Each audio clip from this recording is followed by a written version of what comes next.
Hey, Coach, congratulations on your first NYCFC win as head coach.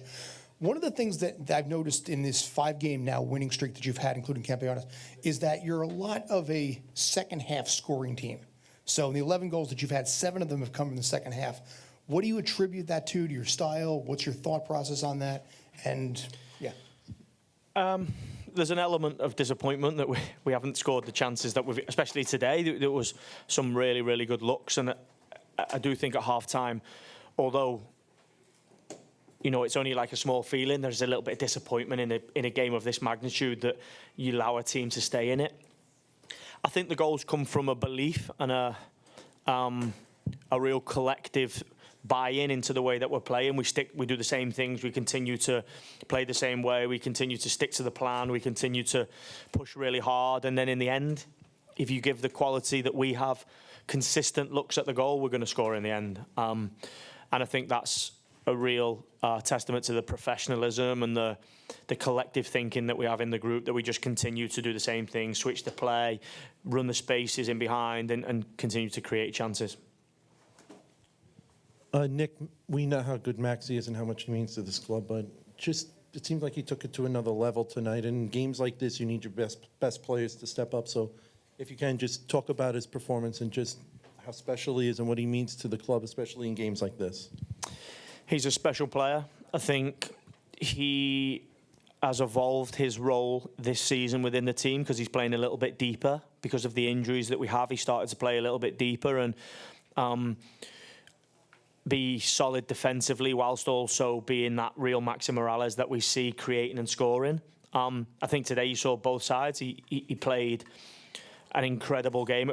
To me, it was a masterclass because he was in the positions he needed to be to give the team balance defensively, but also at the same time he played like a real high-level number 10 in creating, and he scored the chance. And I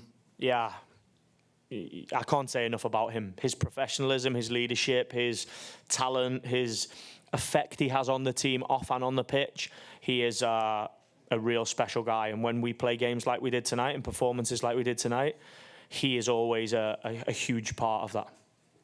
Okay, we're going to go with Juan Carlos, Jonathan, and then Christian Henich. Quickly, obviously playing against a player like Higuain is never easy, but it was a special occasion now that he is now retired.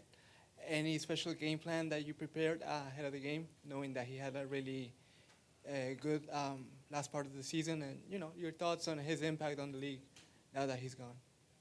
A real special player, one of the great number 9s to play our game.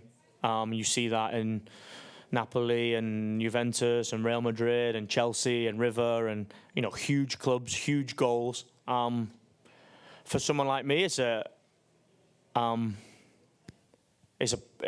be coaching a game that he plays in is special. No special game plan. Just don't give that guy space. You give him space and you give him looks at the goal. You see the offside. If he gets a clear chance, he scores, and that's the level that our league is playing at. And of course, he has been a real special player for Miami lately. But I think it's just the level of where our league is at. Those type of players can come and play in our league, and not only do they impact our league, but they raise the level of all the other guys. And I think you see tonight in our defenders, in our 3 at the back with Alex Cayens, Maxime Chanot and Thiago Martins, I thought they defended the game exceptionally well. Jonathan? Thanks, Esteban. Nick, Jonathan Tannenbaum from the Philadelphia Inquirer. Thanks. Congratulations on the win tonight. Thank you. Talking to some of the players in the locker room, they talked about how in the last few weeks it feels like the style that you want to implement has finally really clicked. What do you think in particular has clicked and built up to tonight, which a lot of people around the league are going to see as a statement win for this team? I think it's just finding the balance in the team. I think we had some really good wins at the start of the year. You look at the run we had at home, you look at Minnesota away, DC away. We had good runs. We just had really bad luck with injuries, and that affects the balance of the team. When you lose players like Keaton Parks and Alfredo Morales, you lose players like Thiago Martins and Alex Cayens at the same time. You have to then try and piece the team together and try and find the balance, and that's not an excuse because the roster has to be robust enough to cope with injuries. But at one point we had 7 of our main guys in the treatment room. that's going to affect any team in MLS. And what we've managed to do now is we've managed to find a balance in playing a different system to what we've played previously, but become really offensive in that system. And, you know, I don't say that's the system we'll play for the rest of the playoffs because, you know, maybe we take an injury now. You know, Montreal play the same system, so maybe we change because we feel it will, you know, expose them. But I think we've just found a balance, and that's allowed the players to just go and play with freedom. Christian Henich? Coach, the second goal was a really well-worked team goal. When you've got that, the fans behind you, what is that like for you as a coach in that moment? Yeah, I think it's a testament to the work that we've put in over the last season, you know, especially the team over the last 10 weeks, the hard work that we've put in to make sure that we play together. You know, we've had a different denomination of players playing in a lot of games, and now we've finally settled on playing, you know, a lot of minutes for 12, 13 guys. And I think that's, if you look at the likes of Montreal and Philadelphia and those type of teams, that's where they gain consistency. And we've managed to get that with a healthy roster. And if you do that and you get guys playing with freedom and they're content and they're settled, you get goals like you see tonight and performances like you see tonight. And yeah, of course, we're really proud of that second goal. We're going to go second row, then Ryan, and then Luis. You said this weekend that you couldn't wait to get in front of the home fans at Citi Field. How well did this crowd deliver tonight on a cold, rainy night in Queens? Even better than I thought they would, and I knew they would be special. They give us energy, they give us passion, they drive us through the moments where Miami maybe had a little bit of the ball or we missed chances, and maybe you can start to lose enthusiasm. Special stadium, full of our special fans, and a real special moment at the end to be in front of them while they're singing the songs and we're cheering and celebrating the win is addictive. We want more of it. Ryan? Nick, Keaton Parks was a big part in the last couple of weeks of this team's ability to move the ball forward. They were able to do it tonight without him. What went right for that group that was on the pitch that they were able to keep moving the ball forward? Thought Nicolas Acevedo was excellent. Added a different dimension to his game tonight. Was not only good defensively, but offensively started to get the levels that we want from him. The Keaton one was, listen, I know how important he is for this team, and we have to find how we get him in the team because he's a top player. But tonight was a difficult one because he's only played 65 minutes. He's done 2 45s in a 65 or a 35, 45 in a 65. And you start him and the game's tight and you have to take him out, or the game goes to extra time. There's no way he can play 90 at the moment. There's no way he can play 120. So we had to try and find the balance for him in knowing that if we needed to bring him in to take the team to the next level, we had the ability to do that. But you know what? I think it shows the roster that we have that we don't just rely on one guy. He's a huge part, but you know, you can go with Maxi Moralez, Santi Rodriguez, Nicolas Acevedo, and Gabriel Pereira behind Heber and get the performance that we got tonight for 75 minutes. Nick, congratulations for the win. It was an amazing game. Do you think the rain in the second half, like the second time, like it helped the team, especially Gabriel? I was speaking with him in the locker room. He felt that the rain helped a little bit with the speed and the energy of the team, of course, and the crowd. But congratulations again. But the win and the defending was amazing. Thiago also resulted that one ball for Higuain was a goal, and he was like very calm about that. I think you can look at it two ways. Of course, the rain makes the pitch fast, and a faster pitch is better for us. And the other side is it's pretty miserable to stand out in the rain for an hour and a half. So you have two choices: be miserable or just cheer through it. And our fans were incredible, and we embraced it. And I think the good thing is it wasn't cold. I think if it's cold, it's different. When it's wet and our team is playing offensive football, of course, you know, our fans come and watch us in rain and sun. And I thought the atmosphere was incredible tonight. Coach David Goss here. You've been pretty consistent with your messaging and the way you've had it since you've taken over, even with ups and downs. Did you always know you'd get here? And is there anything specific you look back on now of a moment or a thing you said or something where maybe it helped get through to where we're at? I think I took over and kept everything consistent. We played the way that we decided, and I was on the staff before, so I was a part of playing the way that we played.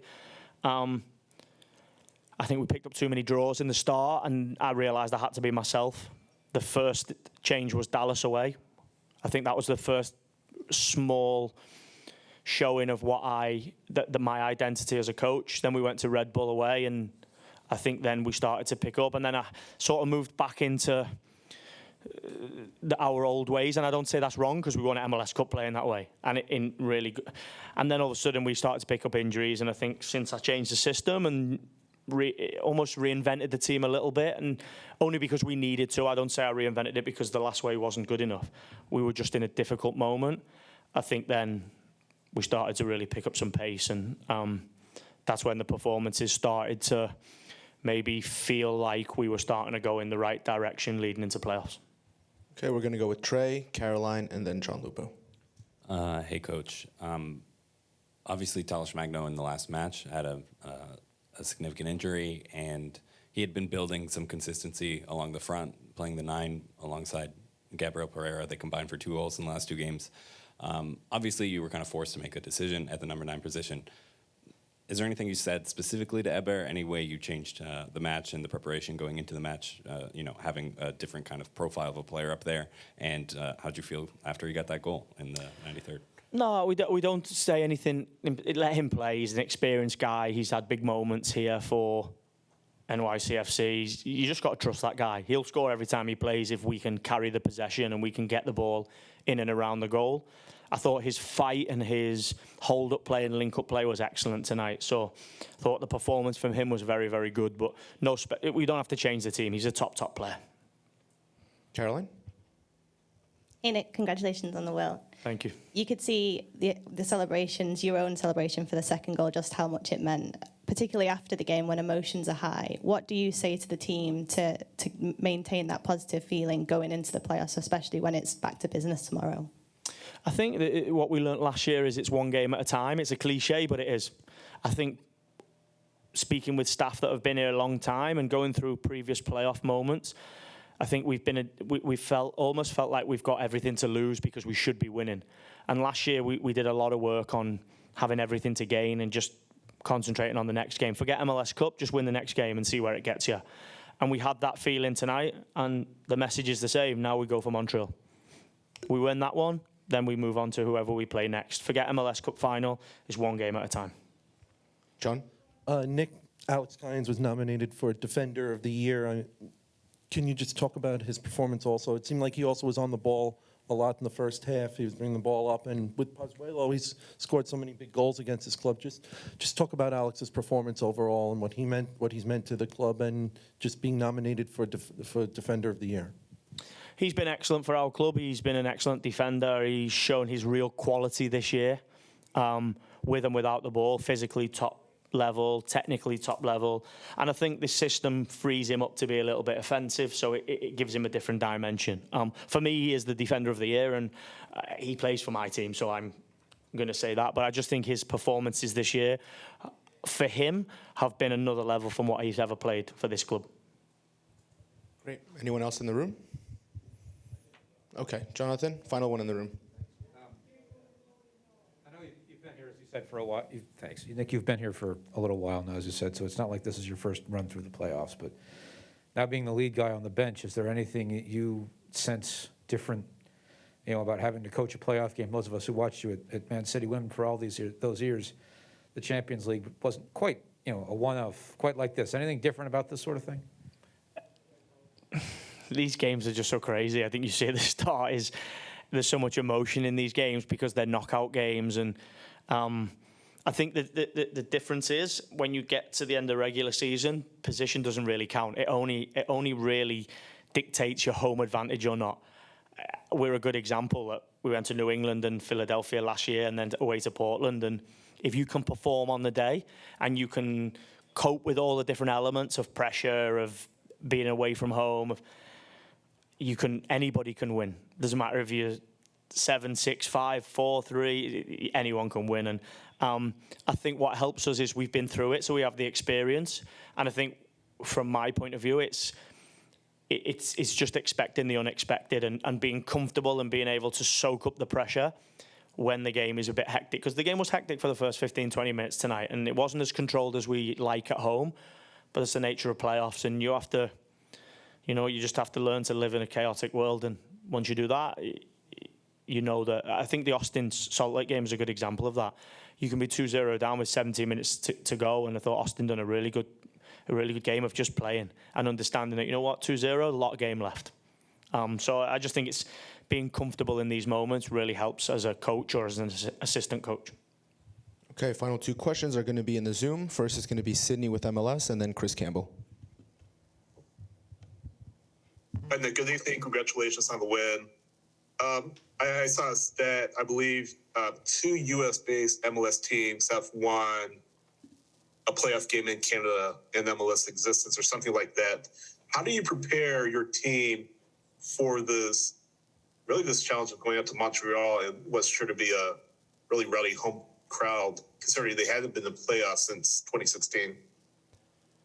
We just have to prepare like we do for any away game. You know, we went away to Minnesota this year, DC, Dallas, Red Bull. These are difficult places to go, Atlanta, and we won football games. So, of course, it's a playoff game. Of course, the atmosphere will be electric, and Montreal are a top team. The coach has done an incredible job with them this year. We have to just prepare for a really difficult game, and if we can repeat what we've done on the road this year and what we did in the playoffs last year, it will give us the best chance of winning the game. And Chris Campbell? Hey, Coach, you seem to be turning Miami over quite a lot, close to the attacking third. Was that something that you guys have been working on particularly lately, or something that kind of just presented itself in tonight's matchup? No, I think we're at our best at home, especially Citi Field, Yankee Stadium, when we press aggressively and we turn the ball over in the low moments for the opposition when we're high. You know, I think a lot of our goals this year, if you look at a lot of our goals at Yankee Stadium and at Citi Field, they come that way. Of course, we love the goals like the second goal tonight, but you know, there is very much a luxury in soccer. But that you know, those goals like the first and definitely the third goal, we've had a lot of goals like that from being aggressive on the press.